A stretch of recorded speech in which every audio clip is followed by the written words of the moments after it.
Hello students, स्वागत है आप सभी का हमारे एक नए वीडियो में। आज हम बात करने वाले हैं, ऑप्शन तो बहुत है लेकिन फिर भी सफलता क्यों नहीं मिलती।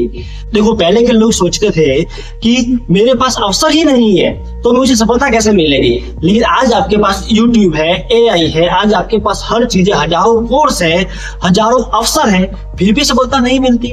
तो आज हम इस सेशन में यही डिस्कस करेंगे कि हजारों अवसर, हजारों ऑप्शन होने के बाद भी आपको सफलता क्यों नहीं मिलती, इसका कारण क्या है।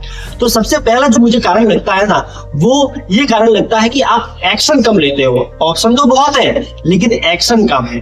देखो, होता क्या है, जैसे मुझे इस पर एक कहानी याद आती है गधे वाली, कि सावन के महीने में जो गधा होता है ना, वो और भी दुबला होता है। क्यों? क्योंकि उसके पास घास के लिए, खाने के लिए ऑप्शन ही ऑप्शन होते हैं। अब वो सोचता है कि मैं इतनी घास अकेला कैसे खा पाऊंगा, तो वो परेशानी में और दुबला होता जाता है।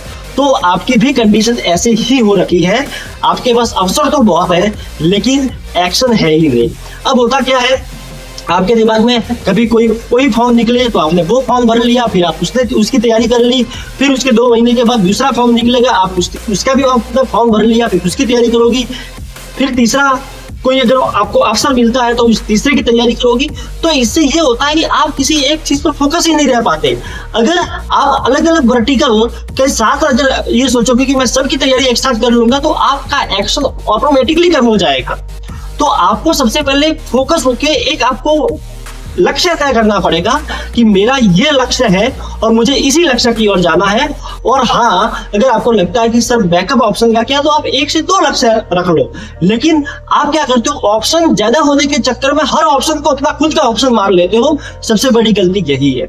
अगर CSIR नेट की तैयारी कर रहे हो तो आपके दिमाग में टारगेट CSIR नेट और इसके अलावा गेट होना चाहिए।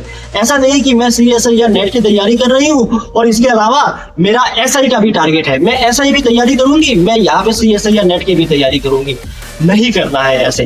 देखो, अगर फोकस होके एक चीज की तैयारी करोगे ना, तो आप उसमें अच्छे से देख पाओगे कि आपकी कमियां क्या है। जैसे आप अगर किसी प्रॉब्लम में है और आप अगर डॉक्टर के पास जाओगे, तो अगर आप बार बार डॉक्टर को बदलोगे ना, तो डॉक्टर को भी पता नहीं चलेगा कि आपकी प्रॉब्लम क्या है। और अगर डॉक्टर आप एक ही रखोगे और आप डॉक्टर को थोड़ा टाइम दोगे, तो डॉक्टर को पता चलेगा कि अच्छा, अभी मैंने इसको ये टैबलेट दी है तो इस टैबलेट का इफेक्ट कितना पड़ा बॉडी पे, मुझे इस टाइम के बाद ये टैबलेट देनी है। तो अगर आप डॉक्टर को एक ही रखते हो तो डॉक्टर आपकी समस्या का समाधान कर सकेगा। लेकिन सेम बात यही आपके भविष्य पर भी डिपेंड करती है कि आप लक्ष्य एक रखो। भाई, एक पर अगर काम नहीं चल रहा है, बैकअप के लिए आप दूसरा रखते हो, तो आप उसके रिलेटेड ही लक्ष्य रखो। तो अगर एक ही लक्ष्य रखोगे तो आपको पता चलेगा कि मेरे में कमियां क्या है। हो सकता है कि आप फर्स्ट अटेम्प्ट में करेक्ट नहीं कर पाओ, हो सकता है कि आप सेकंड में भी ना करेक्ट कर पाओ, लेकिन अगर लक्ष्य एक ही होगा तो आपको पता चलेगा कि पहले और दूसरे अटेम्प्ट में मैंने गलतियां क्या करी है। मुझे एक कोट याद आता है ब्रूस ली का। वो ये कहते हैं कि मुझे उस व्यक्ति से डर नहीं लगता जो 1000 किक की तैयारी करता है, मुझे उस व्यक्ति से डर लगता है जो एक ही किक की तैयारी 1000 बार करता है। तो आपको भी ऐसा ही बनना है। एक ही एग्जाम की तैयारी आप बार बार करते रहो तो सफलता जरूर मिलेगी। एक दूसरी चीज ये होती है कि आपके पास दिशा ही नहीं होती है, क्योंकि ऑप्शन ज्यादा है तो दिशा नहीं है। अगर ऑप्शन ज्यादा है तो आपका माइंड भटकता रहता है, मुझे ये करनी है तैयारी, मुझे ये करनी है तैयारी, मुझे ये करनी है तैयारी। तो आप सही दिशा आपकी है ही नहीं।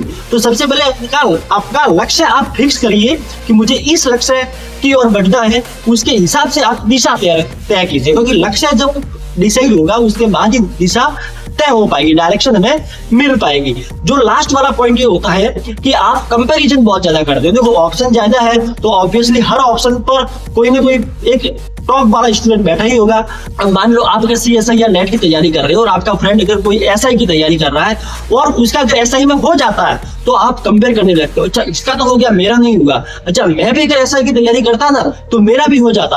अगर कोई बच्चा BEd करके कोई टीचर लग जाता है और आप अभी भी पढ़ाई कर रहे हो, तो आप कंपेरिजन करने लगोगे, यार मैंने BEd नहीं करी, मैंने BEd करी होती ना तो मेरा भी कहीं ना कहीं सिलेक्शन हो जाता। अरे, आप कंपेरिजन करना छोड़िए, आप अपना खुद का देखिए।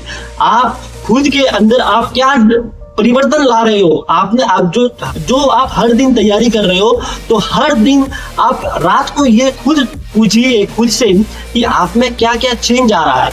क्योंकि उसने तो किया, वो उसका टारगेट था, उसका जो टारगेट था उसने कंप्लीट कर लिया। आपने क्या किया? आपने अगर BEd नहीं करी है तो कोई दिक्कत नहीं। आप अगर CSIR नेट की तैयारी कर रहे हैं तो उस पर फोकस कीजिए, क्योंकि ऐसा नहीं है कि CSIR नेट क्रैक नहीं हो रहा मतलब CSIR नेट क्रैक हो ही नहीं सकता। जो क्रैक कर रहे हैं वो भी आप ही में से स्टूडेंट है।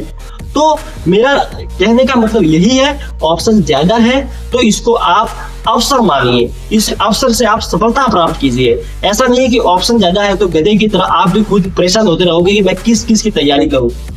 आपको एक लक्ष्य पर फोकस रहना पड़ेगा और उस लक्ष्य पर फोकस होकर अच्छे से तैयारी करनी पड़ेगी, तभी आपको सफलता मिलेगी और दुनिया आपको याद रखेगी। धन्यवाद।